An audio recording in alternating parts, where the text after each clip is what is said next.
Call to order. Would you take a roll call, please? Belsley. Here. Dobb. Here. Hare. Here. Herman. Here. Kaufman. Here. Newhouse. Here. You have a quorum. Pledge allegiance to the flag. I pledge allegiance to the flag of the United States of America and to the republic for which it stands, one nation, under God, indivisible, with liberty and justice for all. There are no public hearings scheduled. We do have a presentation, though, by our auditors. Thank you. My name is Jeff Bonick. I'm with Clifton Larson Allen, and pleased to report we've completed the audit of the village's April 30th, 2014 financial statements. In connection with that audit, there are 3 different documents that we prepared. I believe each of you has a copy of those. Rather than go through each of those, we've put together a short PowerPoint presentation just to highlight the results of our audit. So if you can pull that out. We will talk about the audit, our audit areas of emphasis, some historical financial analysis, and then close things and answer any questions that you may have. The results of the 2014 audit are an unmodified or a clean opinion on your financial statements. That is, at the onset of each audit, it's the overall goal. But please report you have a clean opinion on your financial statements. In connection with that audit, we did issue an internal control letter regarding the financial statements and some audit adjustments. We had a chance to meet with the mayor and Wendy to go over the results of our audit. We had a couple internal control suggestions, and they are taking those under advisement, taking a look at possible ways to address those. So met with them a couple of weeks ago. We also had a letter to governance where we talked about accounting estimates, and pleased to report that all the estimates appeared appropriate and there were no disagreements with management during the audit at all. It was a very smooth process this year. The next slide, capital assets, is note 5 in the financial statements. It includes the current year activity, in which there was a non-monetary transaction with a trust in which the village acquired 2 lots and cash in exchange for 2 buildings owned by the village. So you'll be able to see that in note 5. Also during the year, the village refinanced its existing loan to achieve a lower interest rate, and that's recognized in the general fund as well. Moving to the next slide, we present the general fund cash. You can see that the cash has remained relatively steady over the last 2 years. Next slide is sales taxes. Again, sales taxes have been relatively consistent for roughly the last 4 years or so. Next slide is total revenues. There was a slight increase this past year in total revenues for the general fund. And then on the expenditure side, you can see how expenditures are up slightly from a year ago, and some of that is due to increased overtime pay, supplies, sidewalk maintenance, and snow removal costs related to the harsh winter we had 2014. Hopefully that will not repeat this year, although I can't guarantee that. Next slide is total expenditures. The difference between the previous slide and this slide are capital expenditures and debt service. There's a slight difference between the two. And then the next slide is the change in fund balance for the general fund. Another term for this would be net income. You can see there was a slight decrease in fund balance this past year for the general fund. And then the next slide, slide 11, is the general fund unassigned or unreserved fund balance. You can see that has decreased slightly from a year ago. Then moving on to the utility funds. Talk a little bit about the cash in the utility funds. There was an increase in the cash in the utility funds this past year, you can see, and that's a result of favorable operating income in the utility funds. The next slide is the net position. Net position is another term for equity. You can see that the equity in the utility funds has improved since last year. Then moving to the next slide, we have the operating revenues. The overall operating revenues were down this past year, and the reason for the decrease in the operating revenues is, as you know, the price of natural gas was up quite a bit this past winter due to the harsh winter, and the pricing of your gas to your constituents was not completely covered by the price increase. So your additional cost, you pass some of that on to the residents, but the village did absorb part of that increase this past year, part of that increase in the cost. Operating expenses in the utility funds, those are up slightly. There was a write-off of a bad debt that was approved a couple of meetings ago, and that impacted the expenses in the utility funds. And then the last slide is the change in net position. Another term is net income. You can see that there was a favorable change in net position for fiscal year 14. That was down slightly from a year ago.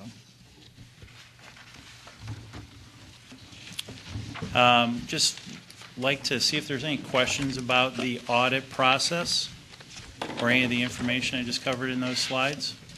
On the number 12 slide, the cash on the utility funds looked like it went up $3 million. Yeah. Let's see. It looks like it went up from like 13 to almost 16. Yeah, I think that's right. Let me just flip to financial statements here. Yeah, it's 15.8 million at the end of 14, and you're right, it's probably close to 13 or so, so up roughly $3 million. The net income, if you will, of the utility funds was $3,119,000 this past year. So most of that operating profit went into cash. I just thought the citizens need to know that. That's a big number. It's a big number, and it's very important to factor in whatever future capital needs there are within the village and plan accordingly for that. And, so I think there's been some discussion about long-term capital planning. But they need to know we have almost 16 million set aside for that. Yeah, the expenditures for just to put that in perspective, the expenditures for 2014, if you look at the cost of gas and the operating expenses, are roughly probably somewhere between 13 and 14 million.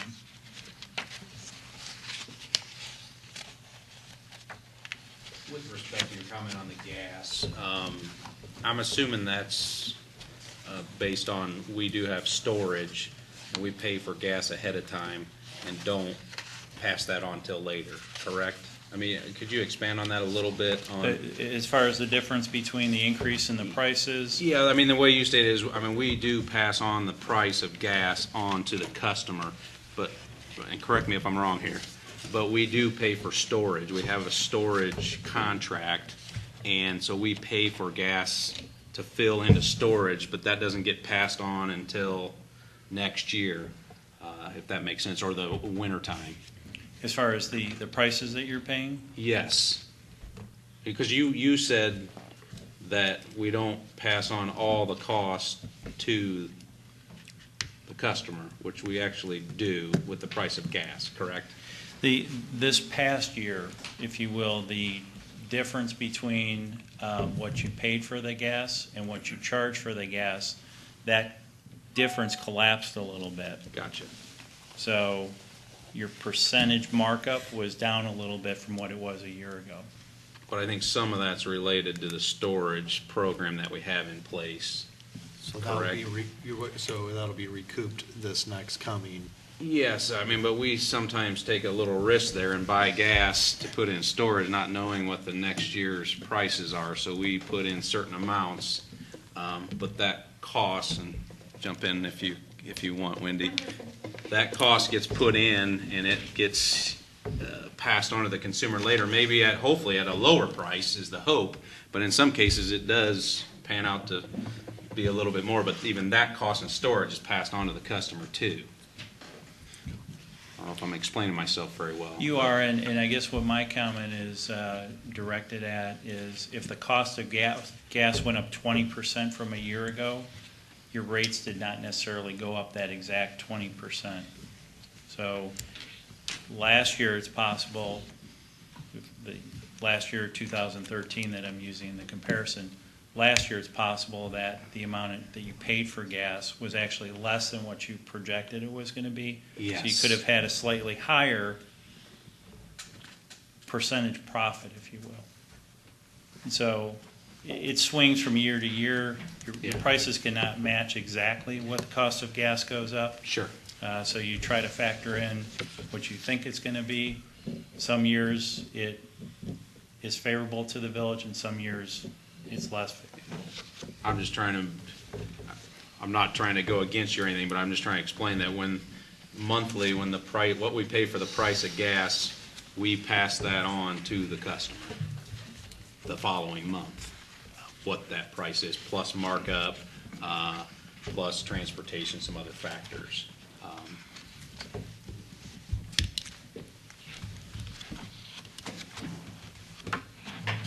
Any other questions?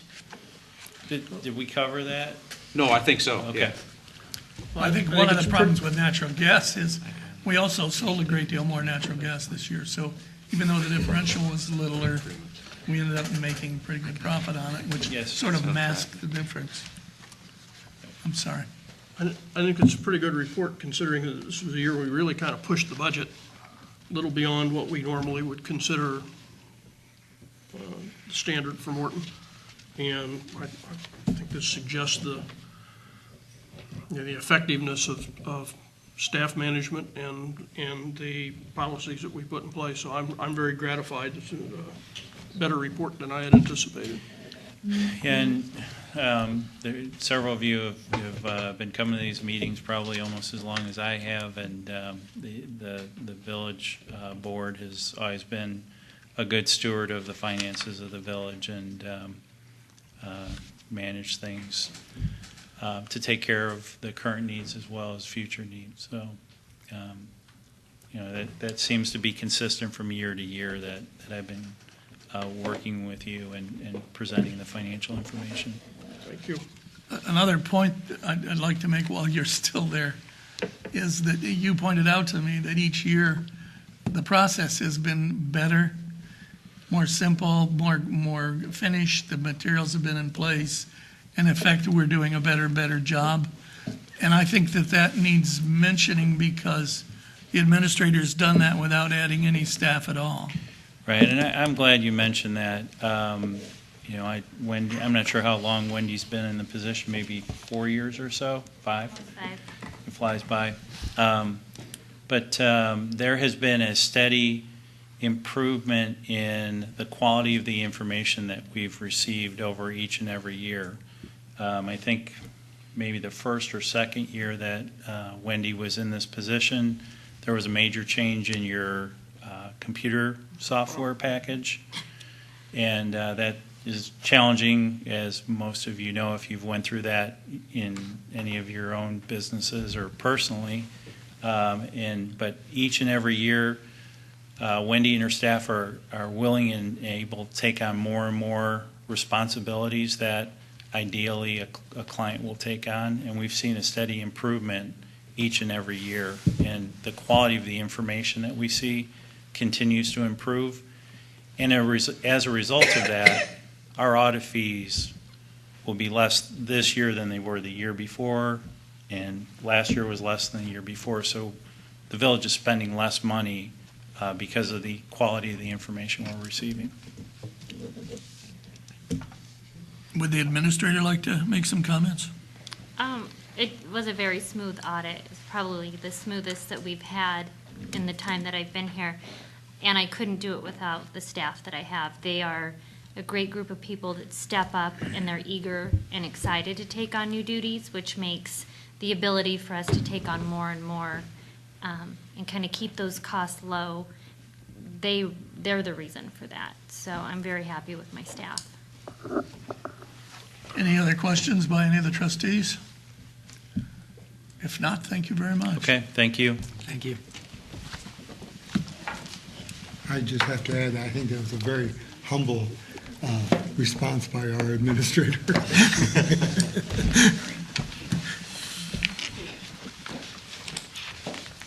At this point in the meeting, I'll ask if anyone would like to make a public comment. Yes, if you'd like to make a comment, would you step up and identify yourself and your address? David Ellery, 208 East Elwood Street. I do believe you're going... Could I have that name again, please? David Ellery? David Ellery? Yes, that's right. Thank you. I do believe tonight you'll be talking about the waste disposal activity that happened out in the Farm and Fleet parking lot. I read Mr. Steve Stein's article in the Journal-Star this morning, and I was surprised to see comments from Trustee Newhouse that seemed to be overly optimistic as to the results. I disagree that these were good problems to have, that the good problems being high interest, but I see them as bad problems as high interest of citizens who were unable to participate. Several hundred surely unable to participate in that event, including myself.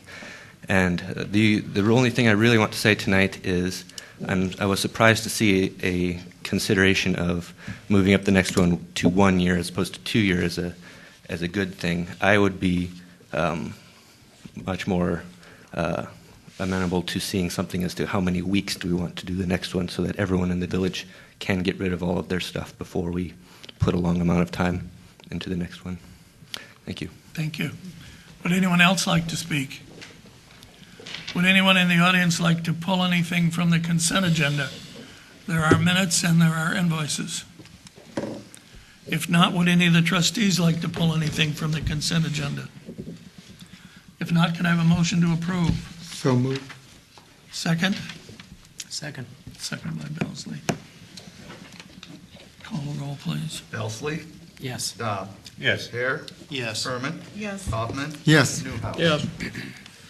I only have one thing I'd like to say as village president. I want to congratulate Tommy Cool. Tommy won the individual title for Class 2 golf this week, and the Morton team, as a team, won the Class 2A tournament. So we're pretty excited about it. The girls, I believe, came in 9th, did a great job. Every single person on both teams can golf way better than I can. But they, I think this is a first for us, for Tommy, and I think it's only the second time we've won the tournament.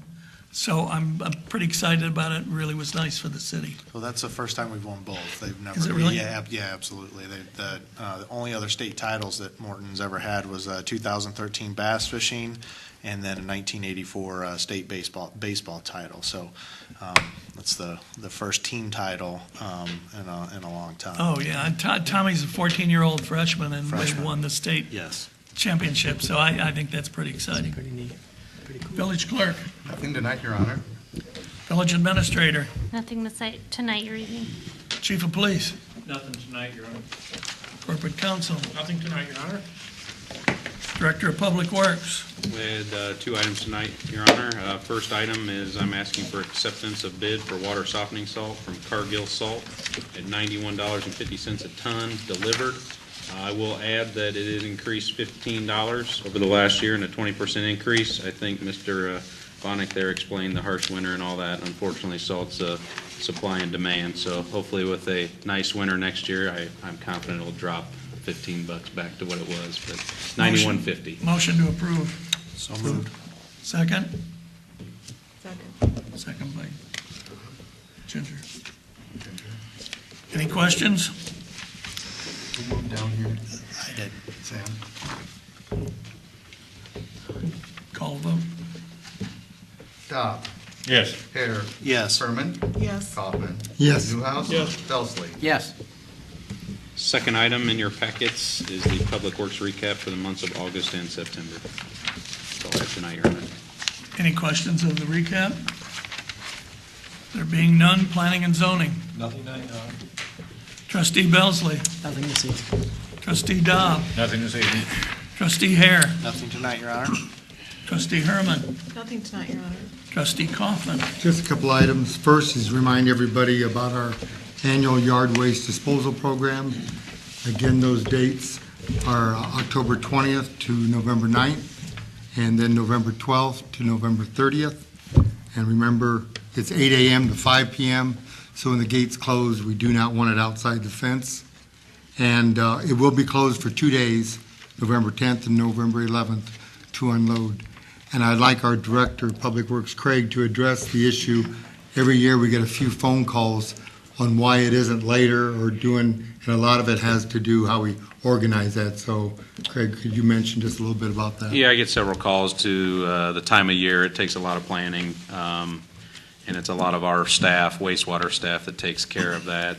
So we do our best to hit the dates best we can, and it's also working with a company to contract them to come in at these dates. So unfortunately, sometimes we might miss the start of the leaves, but we have to do it several months in advance to lock those dates in. Thank you, Craig. The other item is the hazardous waste disposal we had, first time in years. First time ever. Yeah, and ironically, I thought I'd be one of the first ones there, but I decided to wait later on. I was glad I did, because I had to wait about 3 hours, like a lot of people. So I seen a lot of the issues we had with it, but overall, it was a great success. But out of it, I was amazed at the electronics we took in, over 12-plus tons. And I think the citizens need to remember all those electronics can be delivered weekly to Grimm's disposal office. So those can be getting rid of any time. You don't have to wait for this. And because that took some time unloading that. The other thing is the latex paint can actually be opened, dried out with kitty litter and floor dry. And I know when I went through, one of the gentlemen cleaning up says, boy, this is costing the community a lot of money because there's a lot of latex paint. So there is a couple things we can do to help ourselves to eliminate some of that material. But I think the electronics, the citizens need to know we provided that in the last contract to be unloaded right there at their office. Other than that, I have asked Mr. Newhouse to help me look at the situation where we might possibly bump up a date for a future one after we get all the data on this. And we'll be looking into that and hopefully come back with some kind of an idea of what the board might want to do with that. So we'll look at that, Your Honor. Other than that, Mr. Newhouse has kindly prepared some information about it. I look for Mr. Newhouse. Trustee Newhouse. Just to report, Your Honor, on the Mountain Household hazardous waste disposal. I think it's fair to say that it was a big success in terms of volume, but there were some logistics problems, and we all recognize that. Mr. Ellery is correct that there were some long waits, and some people didn't get to drop off at all.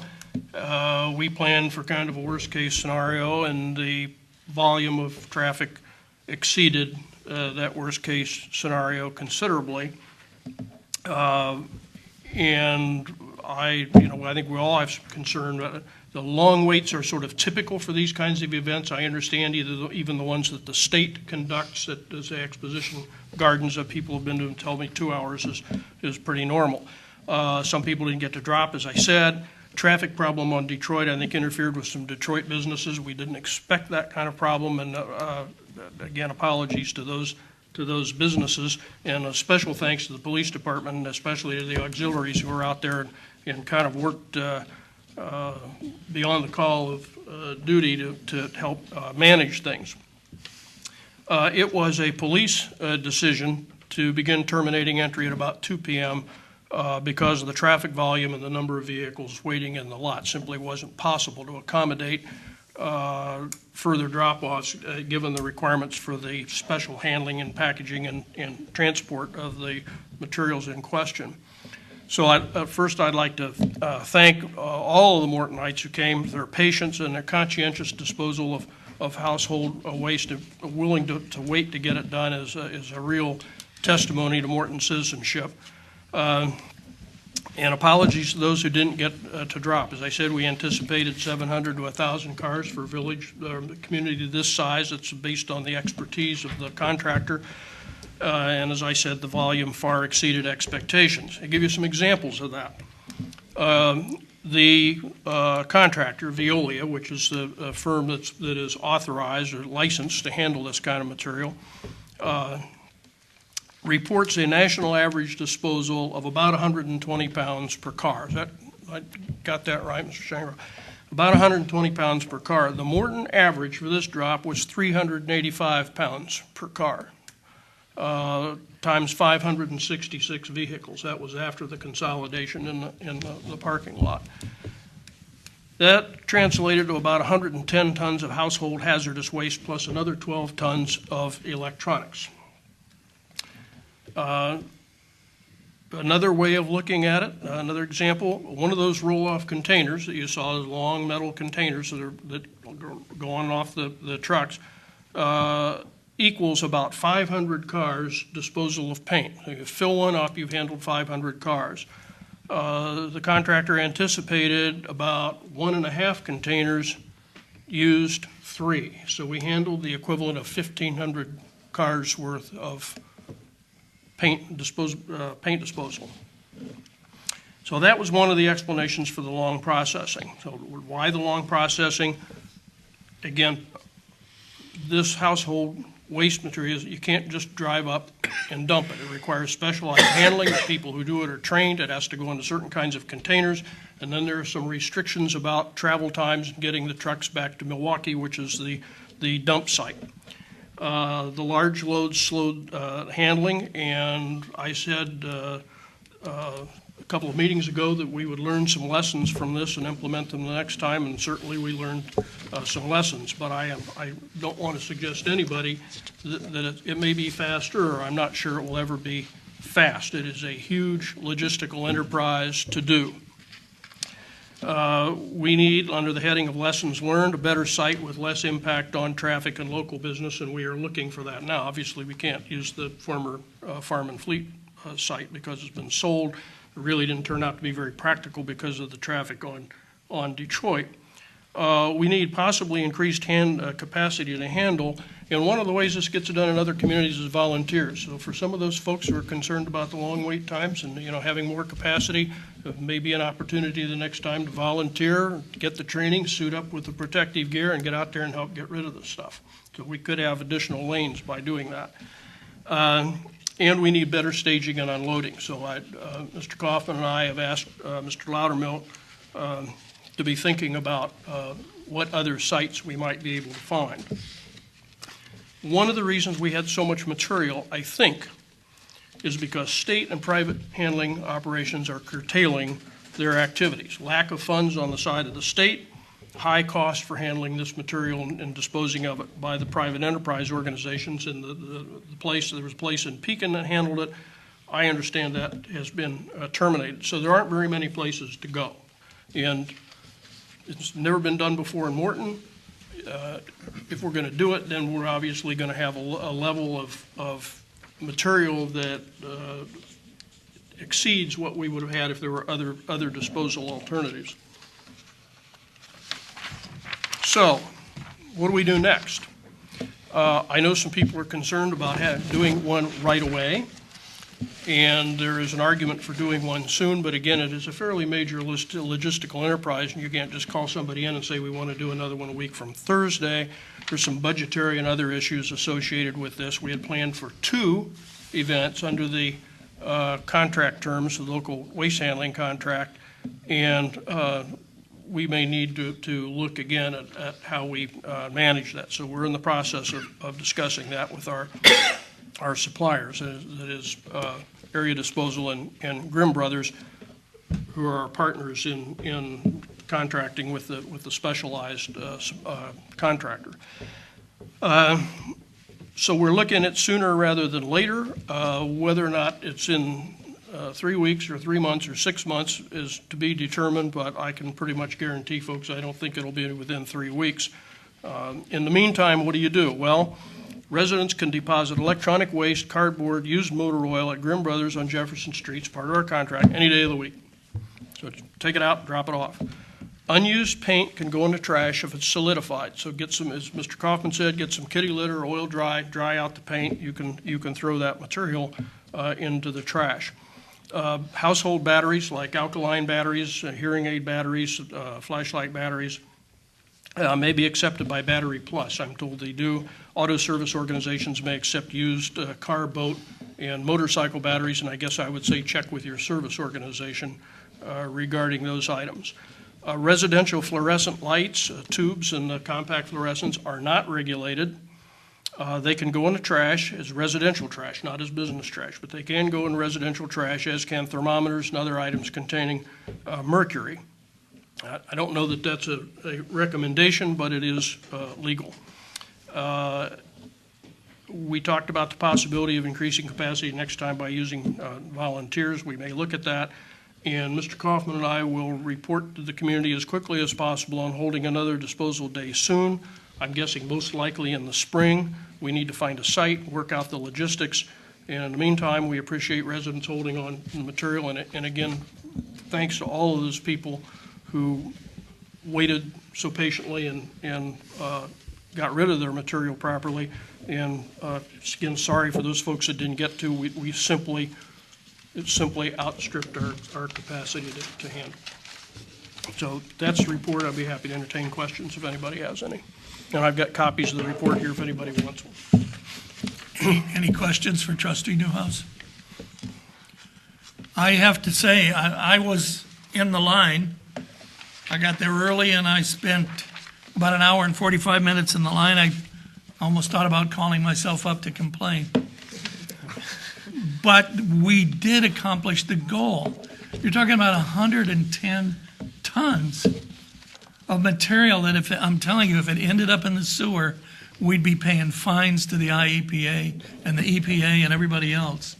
The people of Morton stepped up one more time and took care of a big problem. Even though it was inconvenient for everybody, it really needed to be done. And boy, my hat's off to the citizens of this town. And chief, to the police and the auxiliaries, they just handled the problem. They really did. I was in the middle of it, and I couldn't believe how well they sorted it out. So while it was inconvenient for some, that's for sure, I would call this almost an unqualified success. We really did a good thing for the community. And thanks to Trustees Newhouse and Kaufman for arranging everything. The alternative, Your Honor, would be not to do it at all, and I don't think that's a good solution. No, Well, and just to kind of point out too, from our perspective, is that two of these are within is it a 7-year Yes. cycle? Okay. And you remember, as we sat here on the previous board, we had an awful lot of people complaining about the changes of the disposal contract itself. And I say that because these things were worked in there, and the only way to get more of these events would have been to significantly increase the cost to the consumer, and that these things are not free. It's very expensive to do, and there's a lot of liability issues. A lot of us here know and understand what the EPA and what the EPA is like. So just remember that from from the contracts that we negotiated. We absolutely put forth one of the best contracts that we have, and we think that Trustee Kaufman and Newhouse are doing that, that we have 2 of these, and the only way to do that in the future to get more or in the contract is to increase the cost of that. And so we all need to think about that, because remember the stickers, there was a lot of chatter about that, which I understand. I do get and understand. But this was a great convenience to the community. It's also a great honor to live in a community that people held on to that stuff and were willing to dispose of it. So we're asking you, hold on to it just a little bit longer. We'll set up another one, and we'll do the best we can. And we need to remember, it wasn't too many years ago, we had the EPA come in and check the Oh. creek, just by fluke, and we had to make a report that thick, and it cost the community of Morton $250,000. So don't think about putting it in the creeks, down the disposal, or anything else, because if we get fined, it'll be a 6-digit fine. So let's not go there. And the individuals may be liable. So we'll get it cleaned up, but I think it's a compliment to the citizens that they held on to this much and brought it. It was amazing. Absolutely. I was glad I got to, in the middle of it, got to see it, but we got rid of the blowing garbage, we can get rid of this, so give us just a little time. Any other comments? If not, I'll entertain a motion to adjourn. So moved. Second. Second by Newt. Colin. All in favor? Aye. Opposed? Thank you.